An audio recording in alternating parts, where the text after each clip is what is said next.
The key here is your level of interest in other people. If you're so self-absorbed that all you care about is your own thoughts and feelings, you can't get inside other people. You're more interested in yourself. You are not curious.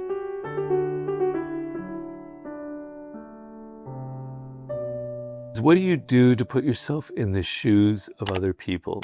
You know, to be a writer is all about putting yourself in the shoes of other people. If you're not able to do that, you're a very mediocre, very bad writer. And writing is about getting outside of yourself and getting inside the worlds of others and mining that world for a fiction, for nonfiction, whatever it is. And so I'm kind of peculiar. So it's hard for me to be totally practical in that. I'm always having this sensation all the time, almost every day, when I see a stranger or I see a movie, like I'm that person. I'm feeling what they're feeling in the moment. It's not anything I can verbalize. It doesn't last very long. But for a flash, I feel like I know what it's like. And this crosses genders. You know, I can understand what that woman is feeling. It crosses class. You know, it crosses education barriers. It even crosses species barriers. Sometimes I'm feeling, I know what my cat is feeling. I know what that bird is sensing. And it's probably not 100% accurate, but there's some truth to it. It's this sort of empathy, an openness to other people. So the key here is, and I've written about this in Human Nature, is your level of interest in other people. If you're so self-absorbed that all you care about is your own thoughts and feelings, you can't get inside other people. And I notice, like, I'll watch people at a restaurant, and one person will be like this, the other person will be like that with their phones. And then as I'm trying to put myself in their place and see what's going on in their minds, I hear that neither one is listening to the other. They're just listening to their own thoughts in their brain. And if you thought deeply about yourself and your own conversations, you would realize that as you're talking to someone, to your parents, to your loved ones, half of your brain, even more, is absorbed in your own thoughts, your own preoccupations. The reason is you're more interested in yourself than in other people.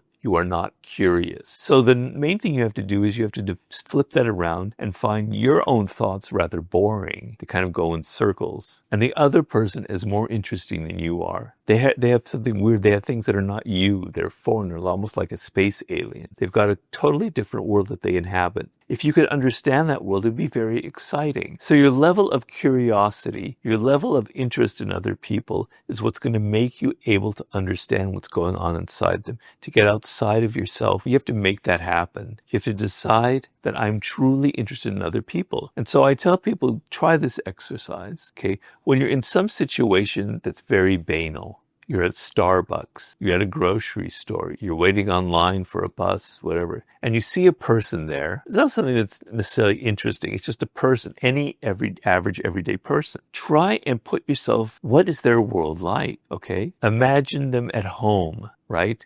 And their apartment, and imagine them with their children or their spouse, and imagine where they came from and the culture they came from and their family. Now, it's not going to be accurate, of course it is. You have no idea, but it's going to make you interested. It's going to bridge that gap where suddenly thinking, I want to know maybe what their experience is like. And at some point, if you do this often enough, you develop this muscle where you'll have that eerie sensation like I have, that for a moment, your consciousness is crossed over into theirs, and you have a feeling, an emotion that says, this is kind of maybe what they're going through at that moment. I do that a lot when I watch movies, particularly older movies. I'm always thinking, what is it like in that moment? What is that character feeling in that moment? What is their world like? And they're obviously playing a part. But it's sometimes easier because their character is so real and so different that it's almost easier to do. But try practicing that on a day-to-day basis and see if that develops this muscle that I'm talking about.